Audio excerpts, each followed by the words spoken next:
Hello there. This is Jamison Dance, one of the hosts of the Soft Skills Engineering podcast. We are off again this week, so we are bringing you another rerun. This is a rerun of episode 131.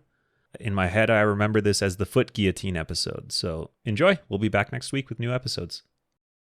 It takes more than great right-through caching skills to be a great engineer. This is episode 131 of the Soft Skills Engineering podcast. I'm your host, Dave Smith. I'm your host, Jamison Dance. Soft Skills Engineering is a weekly advice show for software engineers and other technical individuals about non-technical topics.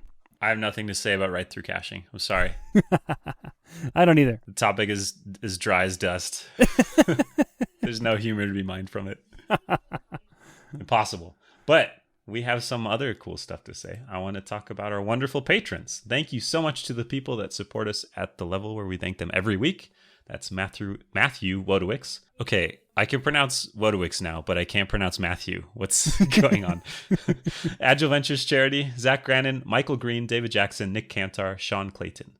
Thank you as well to some new donors that we have, Fedor Rusak and Stephen James. Thank you so much for your support. We really appreciate it. You help keep the show going. We actually, a consequence of our growth is it costs money now. We have ongoing costs for things that we didn't used to have ongoing costs for when there were two people listening, Dave's mom and my mom. So thank you so much. You help make this possible. Yes, thanks very much. Oh, I guess if you aren't if you aren't being a patronizing, if you aren't patronizing us and you would like to, you can go to softskills.audio, click the support us on Patreon button. All right. Should I read our first question? Please do.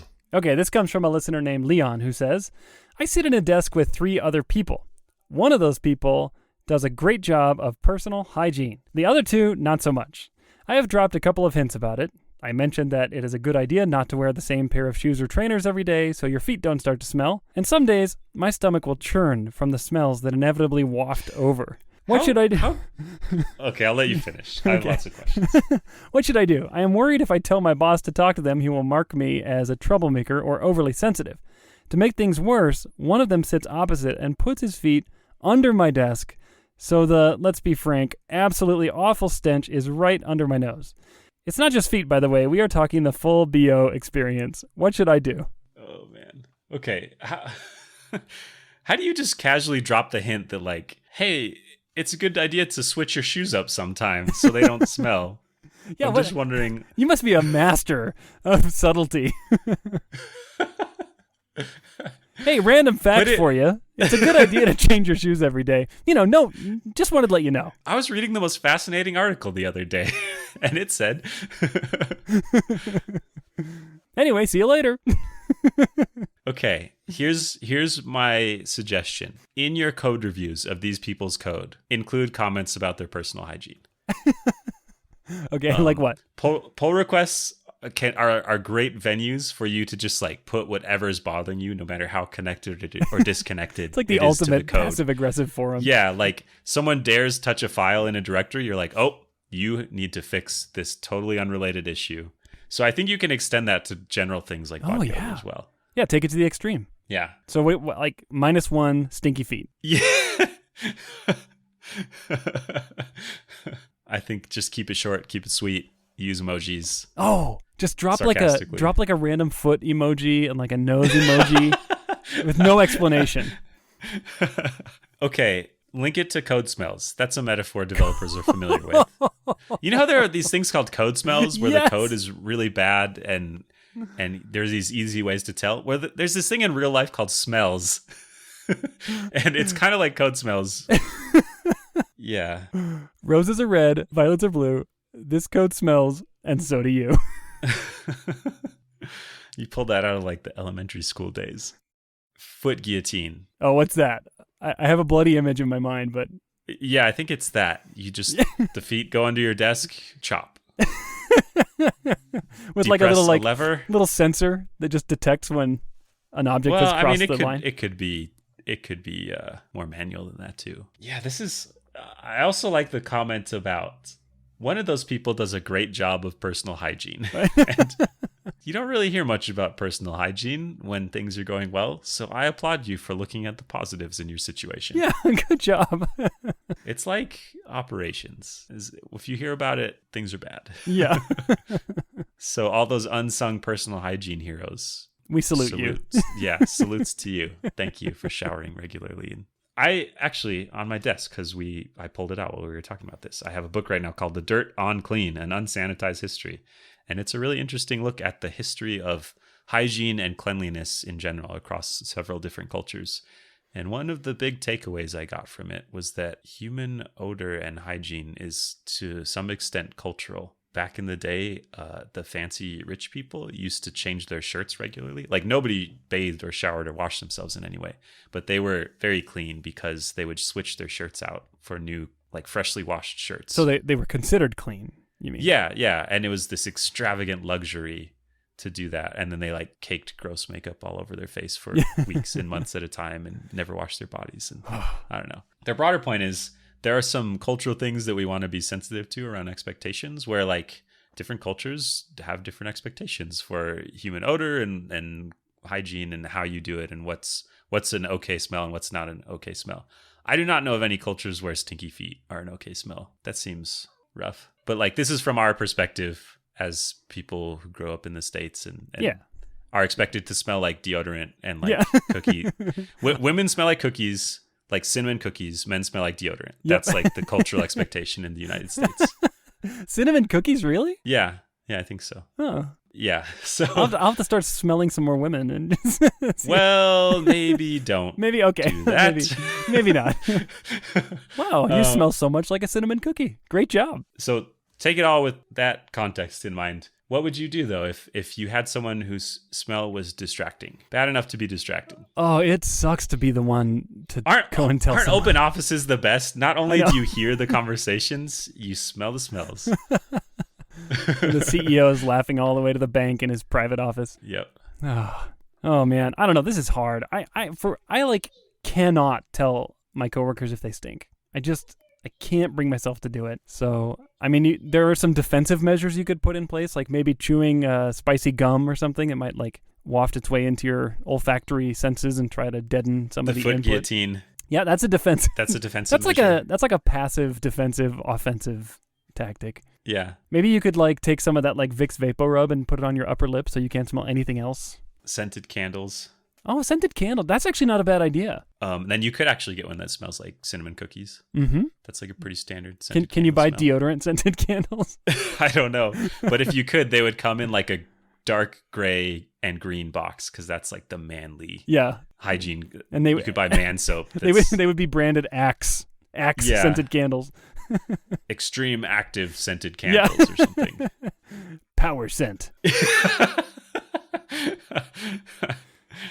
Yeah, I don't know. I just wouldn't do it. Like, would you have the guts to go tell someone their feet stink? I work from home and I work in a small office with the door shut every day. And it smells, sometimes it gets a little stinky in here, but it's my own fault. So, right. And, my own smell doesn't bother me. Yeah, I just notice it, but then I go take a shower and then it's fine. Or I open up some scented candles or turn on my foot guillotine.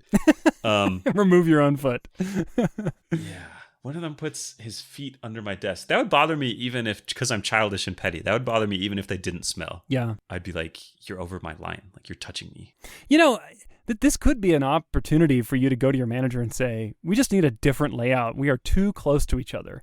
The smells and the noises and the motion in my peripheral vision, it's all distracting. And I think we'd be a lot more productive if we could just put a little space between us. It doesn't have to be private offices, but maybe 3 or 4 feet between each team member. I feel like this is where it's good to not be a manager, because I feel like you can talk to your manager about it and just pawn this off on them. That's true. There's this hard interpersonal thing, and that's what your job is. So that extra money, that extra money on your paycheck every week, this is what it's for. Yeah. Have fun. It is. If it's causing you a distraction because it's bad enough, I think that's worthwhile to bring to your manager, and then we wait for them to email us and ask us what they should do in this situation. Yeah. But I don't think it's being overly sensitive. If it's really as bad as you say it is, it's probably likely that they've noticed it as well. Probably. But if they work at a different desk or something, maybe it doesn't affect them as much. But like, I think a part of management is being responsible for the productivity of your team. And if personal hygiene is affecting that productivity, then that's something they get to deal with. I got it. What? You don't have to tell your manager. What you do is you wait for the smell to be really bad, and then you call your manager over to look at something on your screen that's in a really small font, so they have to lean in there really close. If you'll just take a look at this monitor I've mounted underneath my desk. You're going to need a few minutes. Next to the floor. Be sure to breathe deeply while you're watching. Yeah. And then they'll just figure it out on their own. Yeah. Or not. Maybe they'll just be like, well, that sucks. Boy, am I glad I'm not at that table. See ya. I do honestly think, though, that you could tell your manager in a way that doesn't make you look like, let's see, what were the words? Overly sensitive or a troublemaker. I mean, I think you could go in and just say, look, I like this coworker. We get along. They do good work. But they just have, I don't know if you've noticed, a little bit of a smell that comes off their feet that's pretty pungent and it's distracting at work. Is there anything you could do to help us out here? And just leave it at that. You don't have to go any more detail than that. And I would only ask once. I probably wouldn't follow up. Yeah, if you're not saying like, I can't take it anymore and I'm going to lose it if I smell these feet one more time. And if you're just saying, hey, this is a problem that's affecting my productivity, can you help me resolve it? That seems like a reasonable thing to say. Does it feel like a rabble-rousing troublemaker statement? Also, never underestimate the power of baking soda. Just sprinkle it on there if their feet come under the desk. I mean, if you're uncomfortable putting it directly on their feet, you could just set an open container of baking soda under your desk. Does that actually work? I think so. Isn't there something with coffee beans too? Can't you like roast some coffee beans? I feel like I've done that before when we burnt some popcorn. Oh yeah, that's like back to the scented candle technique. I think that works. Yeah. You could just buy them a new pair of shoes. Be like, Merry Christmas, I got you shoes. Now they've got you though.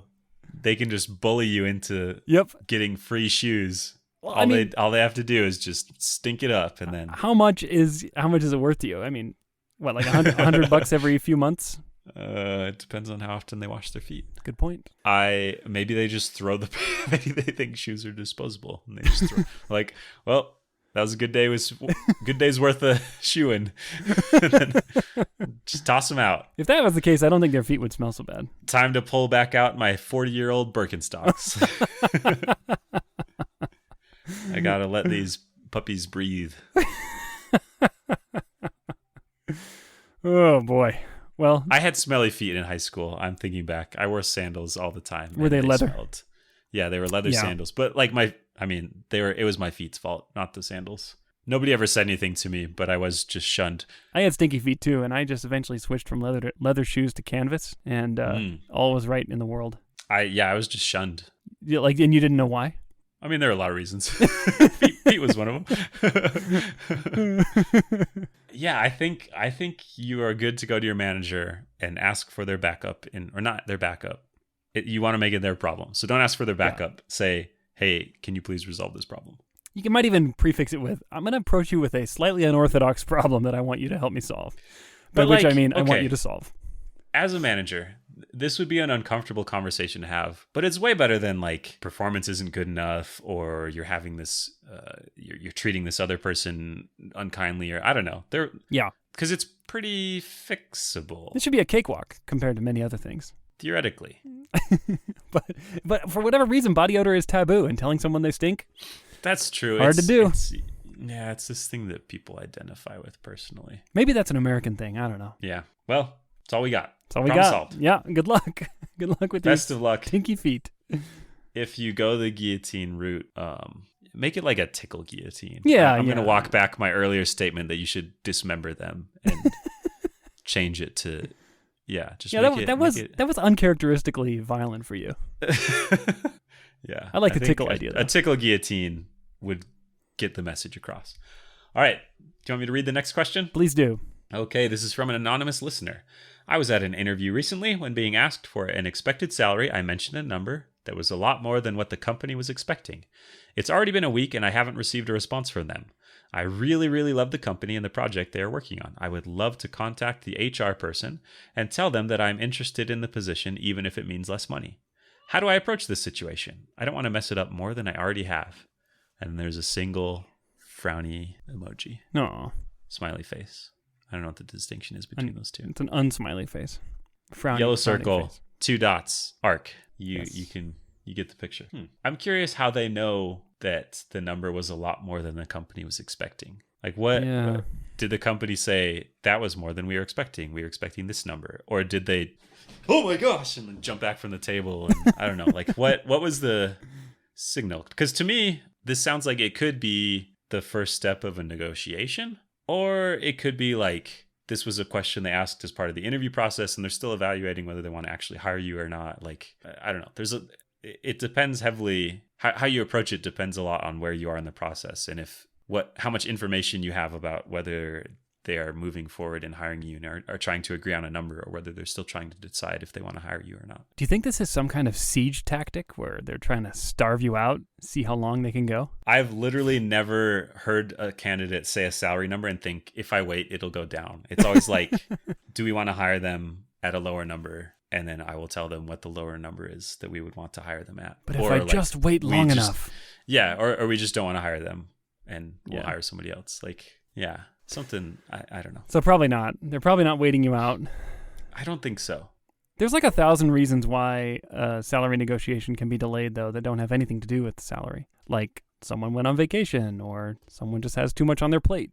Yeah, but so how I would expect this to happen is if you say a number that is higher than the range the company's willing to offer, they instead say, that's too high. I was thinking about something in this range. And then you kind of back and forth. Have a discussion about it instead of just you say a number and you somehow get a signal that it's too high, but it's unclear what the signal was. Yeah, like typically when you throw out a number like that in a negotiation, they'll come back and say, all right, I'll see what I can do. We probably can't get that high. And then they'll come back with something that is hopefully closer. But I got to tell you, as a manager who has extended offers in the past, it's kind of a pain going through the process of getting an offer approved only to have it rejected by the candidate. So like, I want to know verbally before I go to the trouble of writing up the offer and getting all the approvals, whether you're going to accept that number. So typically I like to come to that agreement beforehand verbally.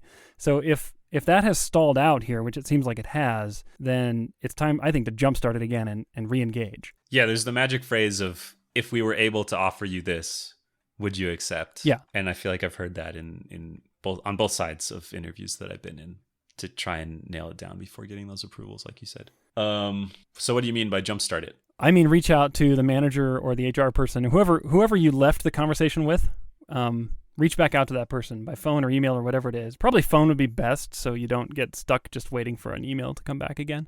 And then say, hey, I just want to know where you're at. I'm super interested. Love to come work for you. What we need to do to go to the next step. Yeah. And then just leave it at that. If they bring up salary, then you can start talking and you know, maybe there's a point you would be willing to move down to, and maybe they've got a point where they would be willing to make an offer. But yeah, you don't know. Yeah, I haven't been in a situation ever where I say a number that's too high and they're just like, too high. Or like, this is over. What else you got? Yeah. Yeah. It's always like there's always another step to it if it gets that far. I would be cautious about calling up and saying, hey, I'd like to work there for less money, please. Yeah, I wouldn't lead with that. Ooh. Yeah, because like, go ahead. No, that's all. Just agreeing with you like I always do. Thank you. I've been saying dumb things the whole time and getting you on tape agreeing with. But you're so confident. Because there's a chance that it's slowing, but it's not stopped, and you might hurt yourself financially by taking a hit you don't have to. Yeah, exactly. The conversation might not be stalled due to this salary issue. So don't assume that it is. Yeah, if they didn't offer a number back, I just can't. I feel like it's either stalled or they're potentially not interested in hiring you. I just can't. It just sounds weird the way it left off, where they just said no, or gave you some signal that it was too high without giving you more information. Yeah, it feels weird to me too. I guess the meta advice is, I don't think you have messed anything up by asking for too much money. No, yeah, probably not. You don't have like a responsibility to the company to save them money. Like, you want to find a job you like at a rate that you are happy with. And if this is a job you like, but there's not a rate that you would be happy with there, then I don't know. I don't think you have to work there. If there is a rate that is maybe lower than what you said, I think you could explore that. But again, I don't think you have to. It weakens your position a lot to call back or contact them again and say, hey, I'll work for X minus 10 grand or whatever the number was. Totally agree. There is another track you could take, which we haven't discussed, which is because they have delayed your hiring, that has now cost you money, presuming that they were going to pay you more than your current job. So you could call them back and demand an even higher salary due to that like interest. Loss. Yes. Okay. Yeah, I mean, back pay plus interest because you delayed this process. Okay. Yeah. I would like you to try that, Dave, and get back to me. Oh man, you could push this pretty far. You could charge fees for interviewing at companies. You could become a very entitled What if you require the company of a person? Yeah, you absolutely could. What if you require the company to give you vacation days in accordance with the time you took in vacation from your previous employer to come interview at this employer? Okay. I like it. What else? What else you got? I don't know. I'm not very good at going extreme. What if you make them sign like intellectual property agreements to the code samples that you write for them in the interview process? So they're like, write this FizzBuzz, and you're like, I'll need you to sign this NDA, please. Also, any money you make off this FizzBuzz will be mine. Yeah. It's fine. I've got some boilerplate for this already. Oh, you want my palindrome finder, eh? I'll license it to you. Yeah. Have to bring a lawyer with you to every interview. Yeah. Well, did we answer it? I think so. I think you're good to go back. Don't lead with a reduced salary amount, and just go in asking where they are. Try to establish what the current state is before you start running your numbers down. Yeah. Yeah. I mean, I think you say you really, really love the company. Show them that. I mean, that sells. I got to tell you, like, as a hiring manager, people who come to me and they demonstrate that they really, really want to work with me, I am way more attracted to those candidates than I am to the people who don't seem as enthusiastic. Yeah, if you say, I love this mission and the company and the projects, and I want to make it work, what would it take to make that happen? That sounds pretty strong. Mm-hmm. And then I think the key is you want them to help you understand what the range should be instead of you saying it, because it might be. Yeah. If you ever go below what the range is, they're not going to be like, oh, well, Too we low. would have given you $5,000 more, but okay. Yeah. So. And, this is another case where you as a candidate are at a disadvantage because you don't have some of the information that the employer has. Namely, how much are they paying their other engineers who are going to do the same job you're applying for? And so you just have no idea if you're like stratospherically off the charts or if you're way low or what. They've told you that your expectation seems high, but you don't really know how much higher it is. Like, are you 5% off? Are you 10% off? Are you 50% off? And so you're just really shooting blind here, and I hate that feeling as a candidate because you just don't know what you should be asking, and that like never goes away, because companies vary so much. Yeah, I wish there was a way to figure that out beforehand when you go in. I only know sneaky tricks. I don't know actual ways. If only there was websites where people post their salaries. Well, we've talked about those before. You got to take those with a grain of salt. Yeah, I did find a new one though that is called levels.fyi. And what I learned from this is that the amount of money you can make goes a lot higher than I thought it did. As usual. Yeah. I feel like I've had that realization a bunch, and probably it's still in my future. You keep wondering like where it's going to top out, right? Like every few years I'm like, oh, people make that much? And then a few years later, oh, people make that much? And it's even more than last time. Yeah. Well, anything else we can talk about with this question? I got nothing. Good luck. All right. Best of luck. I hope it works out for you. I guess the one last piece of advice is there are a lot of jobs out there, and the best negotiating position to be in is to not need that job as much. So if you're willing to explore other options, that helps too. And it just takes some of the stress off too. Fantastic. It's not like, will I get this job I love? It's like, which of these options do I pick? Yes. And that's a good spot. All right. Good luck. And what should people do if they want their own questions answered? Go to softskills.audio and click on Ask a Question. Thank you to everyone who has done that. We've gotten so many questions over the last couple of weeks. Just a word of advice, keep your questions brief and provide a little summary up front. It helps us to go through them quicker and to get to your crux. And where should people go if they want to support the show? They should go to softskills.audio and click the Support Us on Patreon button. Or you can just share it, tweet about it, email people, smoke signals, all all the standard communication methods. Yeah, and whip out your podcasting app and submit a review, 1 through 5 stars, write a little note. That helps people find it too. When you say whip out your podcasting app, I imagine it in some kind of holster that is like connected by an elastic to your belt, and you literally like pull it out and then you let it go and it just like it's like reels back in somehow. Like my badge. Yeah. Employee badge. Yeah, that's what I imagine. All right. Catch you later.